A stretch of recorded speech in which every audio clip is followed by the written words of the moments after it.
అందరికీ నమస్తే. మాజీ మంత్రి ఎర్రబెల్లి దయాకర్రావు వీడియో ఒకటి వైరల్ అవుతుంది. ఏంది ఆ వీడియో అంటే ఒక కార్యకర్తల సమావేశం, ఆయన పాలకుర్తిలో పెట్టుకున్న మీటింగు. ఆ మీటింగ్లో ఒక హాట్ కామెంట్ చేసిండు. ఆ హాట్ కామెంట్ ఇప్పుడు చర్చాంశంగా మారింది.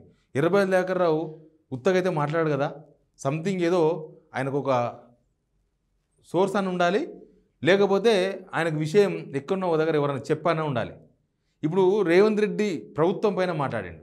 రేవంత్ రెడ్డి ప్రభుత్వంలో ముసలం ముట్టిందని మాట్లాడిండు. మనం ఈ వీడియో చూసి దాని మీద ఆయనతో కూడా మాట్లాడే ప్రయత్నం చేద్దాం.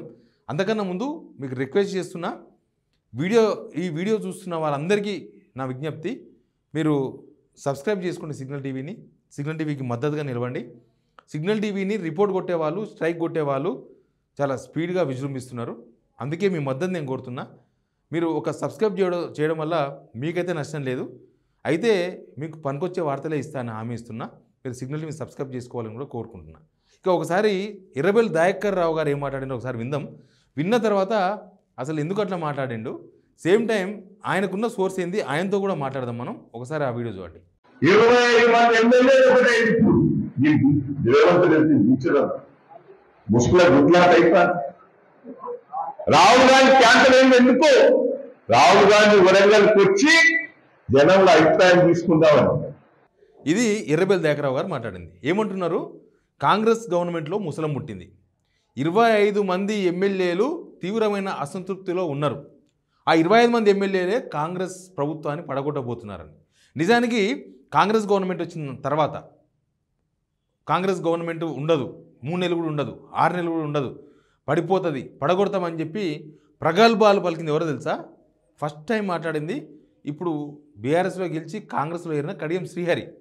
కడియం శ్రీహరి ఎందుకు మాట్లాడో తెలియదు. అప్పుడు కాంగ్రెస్ వాళ్ళు మాట్లాడమంటే మాట్లాడిందేమో అని ఇప్పుడు అందరికీ అనుమానం వస్తుంది. కాంగ్రెస్ ఆడిన గేమ్లో భాగంగా కడియం శ్రీహరి ఆ కామెంట్ చేసి బీఆర్ఎస్ను టార్గెట్ చేసే విధంగా, చూసినరా మా గవర్నమెంట్ పడగొడతారంట బీఆర్ఎస్ వాళ్ళు, చూసినరా వీళ్ళు అప్రజాస్వామికవాదులు, వీళ్ళకు ప్రజాస్వామ్యం మీద నమ్మకం లేదు అని బీఆర్ఎస్ వైపు విమర్శలు వచ్చే విధంగా బహుశా కడియం శ్రీహరి మాట్లాడిండేమో అని అప్పట్లో బాగా అనుమానాలు ఉండే.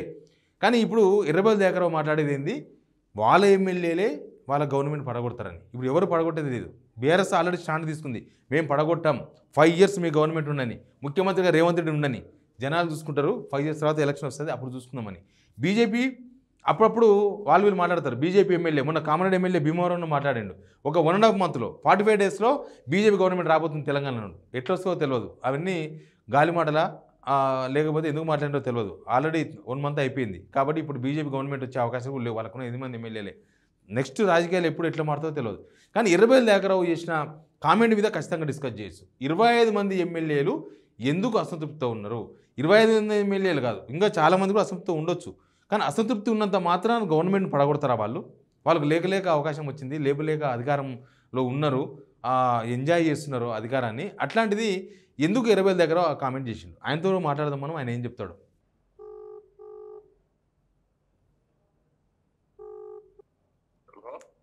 సార్ నమస్తే. సార్ మీది ఒక వీడియో చూసినాము, బహుశా మీ కార్యకర్తల సమావేశంలో మాట్లాడినట్టున్నారు. 25 మంది ఎమ్మెల్యేలు అసంతృప్తితో ఉన్నారు, త్వరలో గవర్నమెంట్ పడిపోద్దని మాట్లాడింది మీరు. చాలా పెద్ద స్టేట్మెంట్. చెప్పేది వాళ్ళ దాంట్లోనే చర్చ అవుతుంది. 10 మంది అని చర్చ వచ్చింది, కానీ 10 మంది దిక్కున కూర్చున్నారని నాకుంత ఇన్ఫర్మేషన్, ఇంకో 15 మంది దిక్కున కూర్చున్నారని ఇన్ఫర్మేషన్, దీని కొంత మంత్రులు కూడా సపోర్ట్ చేస్తారు అనేది నాకున్న ఇన్ఫర్మేషన్. 25 మంది రేవంత్ రెడ్డి మీద ఈయన మొదలు ఇప్పుడు వచ్చి ఈయన ముఖ్యమంత్రి అయ్యిండు, మమ్మల్ని కేర్ చేస్తలేడు అనేది పాత కాంగ్రెస్ వాళ్ళకు ఇవన్నీ ఒక్కొక్కటి చర్చ నడుస్తున్నది. వీళ్ళందరూ ఒకటై రేవంత్ రెడ్డిని దింపాలి అనేది ఒక ఆలోచన. రాహుల్ గాంధీ గారు కూడా అసంతృప్తున్నాడు, ఈయన చెప్పిన పనులు ఒక్కటి కూడా చేయలేదు, మాటలతోటే నడిపిస్తాడు అనేది ఒకటి. ఇదంతా నడుస్తున్నది. రేవంత్ రెడ్డి పల్లెల్లో మీడియా వాళ్ళలో కూడా ప్రతి వార్త వస్తూనే ఉన్నది. ఇంతవరకు రాహుల్ గాంధీ గారిని 6 months నుంచి ఇంతవరకు ఇంటర్వ్యూ ఇస్తలేడు అని వాళ్ళే చెప్తున్నారు. కాంగ్రెస్ పార్టీ ఇంటర్వ్యూ లేదు, కలుతలేదు అని. మన వరంగల్కి వచ్చినప్పుడు కూడా రాహుల్ గాంధీ గారు రేవంత్ రెడ్డి తెలియకుండానే ప్రోగ్రాం పెట్టిండని, దాన్ని పట్టుబట్టి క్యాన్సిల్ చేయించిండని, ప్రజల మనోభావాలు తెలుసుకుందామని ఆయన వస్తున్నాడు. ఇవన్నీ చేసినవన్నీ బోకస్ మాటలన్నీ హైకమాండ్కి చెప్తాండు. ఒక్క స్కీమ్ ఇంప్లిమెంట్ కాలేదు, ఒక్క స్కీమ్ కూడా పూర్తిగా కాలేదు, రుణమాఫీ కూడా సగం కూడా కాలేదు, ఏది కూడా కాలేదు. అన్ని అబద్ధ మాటలతోటి నడిపిస్తున్నది గవర్నమెంట్.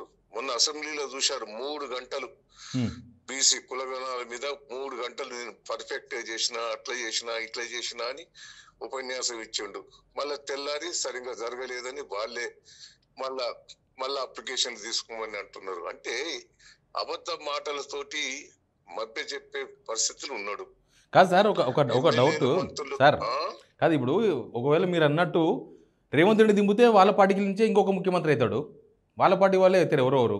వాళ్ళ పార్టీ మేమైతామని ఎప్పుడు చెప్పలే కదా, మేమైతామని చెప్పలే కదా. వాళ్ళ దాంట్లోనే అసమ్మతి ఉన్నది, వాళ్ళే పోటీ పడుతున్నారు, వాళ్ళ దాంట్లోనే దింపుకుంటారు, వాళ్ళనే ముఖ్యమంత్రి పడగొడతారా, ఇంకోటి ఇన్వాల్వ్మెంట్ అవుతారా, లేకపోతే ఎలక్షన్లు అవుతాయా తెలియదు. వాళ్ళు ఇంకో ముఖ్యమంత్రిని పెట్టుకోవచ్చు. అంటే బీఆర్ఎస్ కు రేవంత్ రెడ్డి లేకపోతే ఓకే, వేరే ఎవరైనా ఓకేనా? మాకు ఎవరనేది కాదు, కాంగ్రెస్ ఫెయిల్యూర్ అయింది. మేము ఇలా దించాలి, ఎన్నికలు రావాలని మేము కోరుకుంటలేము అంటారా. వాళ్ళు ఫెయిల్యూర్ అయింది, మేము ప్రజల దృష్టికి తీసుకుపోతున్నాం, ప్రభుత్వాన్ని నిలదీసి వాళ్ళు ఇచ్చిన హామీలు చేసేటట్టు మేము పోరాటం చేస్తాం. వాళ్ళ దాంట్లో వాళ్ళు పడుకొని ఇంకో ముఖ్యమంత్రిని పెట్టుకుంటారా, ఎవరిని పెట్టుకుంటారా, మాకేం సంబంధం అది. కానీ ఇప్పుడు అంత ధైర్యం చేసి జరిగిన ఇన్ఫర్మేషన్ నాకు తెలిసినా నేను ప్రజల దృష్టికి తీసుకుపోతున్నాను. కాదు సార్, ఇప్పుడు అధికార పార్టీలో ఉన్న ఎమ్మెల్యేలు అంత ధైర్యం చేస్తారా? ముఖ్యమంత్రిని దింపేద్దాం, అవసరమైతే ఇంకో ముఖ్యమంత్రిని ఎక్కిద్దాం, అంత ధైర్యం చేస్తారా? అంత మంత్రిని ఇండివిజువల్ గా మీరు మాట్లాడండి, అర్థమవుతుంది మీకు. ఒక్కొక్క ఇండివిజువల్ గా మాట్లాడండి. 10 మందిని కూర్చున్నది అయితే వాస్తవమే కదా, అది వాస్తవం, అది ఒప్పుకున్నారు. వాళ్ళు రాష్ట్ర కేంద్ర కమిటీ కూర్చొని మాట్లాడి సంధాయించింది వాస్తవమే కదా, వాస్తవమే అది కూడా. వాళ్ళు ఇల్లేదనేది కూడా బయట రూమరే కదా, అది వాస్తవం. 15 మంది ఎమ్మెల్యేలు ఉన్నారు, వాళ్ళు కూడా ఈ మధ్యలో కూర్చోబెట్టి మాట్లాడే ప్రయత్నం కూడా చేస్తున్నారు. అవును సార్, ఏమంటున్నారు సార్ పాలకుర్తి ప్రజలు ఏమంటున్నారు? అక్కడ కొత్త వాళ్ళని ఎమ్మెల్యేగా అనుకున్నారు. ప్రజలేంది, రాష్ట్ర ప్రజలే అసంతృప్తి ఉన్నారు. ఎందుకు రేవంత్ రెడ్డి మాయ మాటలతో గెలిపించడం అనేది. పాలకుర్తి ప్రజలు ఇంకా ఘోరంగా ఉంటారు. నాకు కూడా తెలిసి వచ్చింది, నేను 7 సార్లు గెలిచిన, మళ్ళా గెలిస్తే ఊకే దయన్నా అనేది కూడా అందరూ. ఒక్కసారి ఓడిపోయిన తర్వాతనే ప్రజలలో సింపతి వచ్చింది నాకు కూడా. ఓకే, అయ్యో దయన్నకు వాళ్ళకి తేడా అయిందని తెలుస్తుంది ఇప్పుడు. Okay okay sir, thank you sir. Phone లో కొంత నయం అనిపిస్తుంది. ఊకే గెలిచిన తర్వాత కూడా దయన్నే గెలిచిండు ఏం చేస్తాడు అన్నట్టు ఉండేది. దయన్న చేసిన పనులన్నీ కూడా ప్రజలు ఇప్పుడు అర్థం చేసుకుంటారు, జిల్లా ప్రజలు అర్థం చేసుకుంటున్నారు, పాలకుర్తి ప్రజలు. ఇప్పటికిప్పుడు ఎలక్షన్ వస్తే ఏంది సార్ పరిస్థితి? మీ పాలకుర్తిలో ఏంది, రాష్ట్ర వ్యాప్తంగా ఏంది, ఏమనుకుంటున్నారు? రాష్ట్ర వ్యాప్తంగా 100 సీట్లు ఖాయం బీఆర్ఎస్ టీఆర్ఎస్. నేను రాజకీయ అనుభవంతో చెప్తున్నా, నాకు రాజకీయంగా బాగా అనుభవం ఉన్నది. నేను మొదలే చెప్తా ఏది ఉన్నా, నేనే ఓడిపోతానని మొదలు చెప్పిన కేసీఆర్ గారికి. ఓకే, ఇక్కడ నేను 20 సీట్లు మార్చాలని కేసీఆర్ గారు చెప్పింది పేపర్లు టీవీలలో వచ్చిందా? వచ్చింది. అప్పుడు 3 నెలల ముందే చెప్పిన నేను. మీరు ఓడిపోతారని మీకు ఎప్పుడు తెలిసింది పాలకుర్తిలా?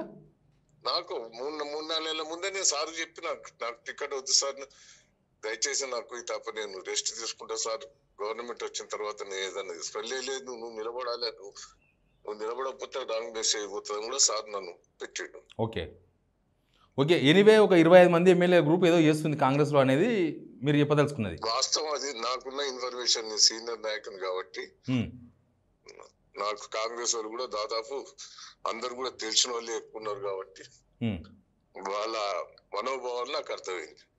థ్యాంక్ యూ సార్, ఫోన్ అందుబాటులోకి వచ్చినందుకు థ్యాంక్ యూ.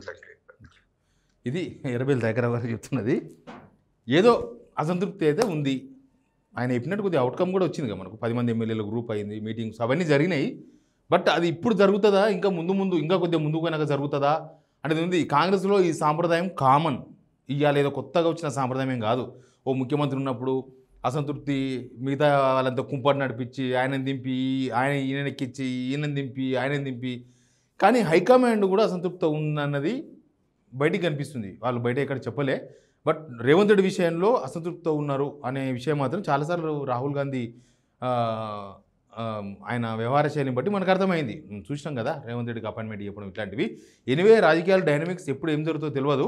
బట్ జనాలలో ఉన్న ఆ అభిప్రాయాన్ని మాత్రం కాంగ్రెస్ వాళ్ళు అర్థం చేసుకోవాలి. దయాకర్ రావు గారు మాట్లాడినటువంటి ఆయన కూడా పీపుల్స్ లీడర్, ఆయన కూడా జనాల్లో ఉన్నాయనే 7 సార్లు గెలిచిన ఆయనే.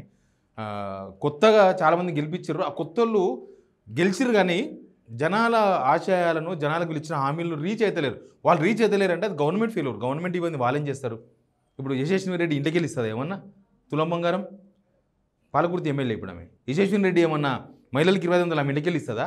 ఇవ్వలేదు. కానీ గవర్నమెంట్ మీద ఎఫెక్టు వీళ్ళు కొత్త ఎమ్మెల్యేలు కూడా, కొత్తగా అయిన ఎమ్మెల్యేలు కూడా సినిమా ఎమ్మెల్యేలు లాగా ఫిలిం రియల్ ఎమ్మెల్యే లాగా రియల్ ఎమ్మెల్యే లాగా చేస్తలేరు. కొత్తగా ఎవరైతే ఎమ్మెల్యేలు అయినారో వాళ్ళంతా రియల్ ఎమ్మెల్యేస్ అంటే అదేదో సినిమాలు అవుతారు కదా, ఎమ్మెల్యే అవుతారు, ఓ మీటింగ్ పెడతారు, అయిపోతుంది సినిమా. అట్లా రియల్ ఎమ్మెల్యే లాగా వ్యవహరిస్తుంది తప్ప రియల్ ఎమ్మెల్యే లాగా వ్యవహరిస్తారు. రియల్ ఎమ్మెల్యేలు జనం ఎమ్మెల్యేలు. రియల్ ఎమ్మెల్యేలు అంటే రీల్సే చేస్తారు, వాళ్ళు ఏం చేయరు. ఇంకా చాలామంది రీల్స్ మంత్రులు కూడా ఉన్నారు మన దానిలో. Please subscribe signal TV.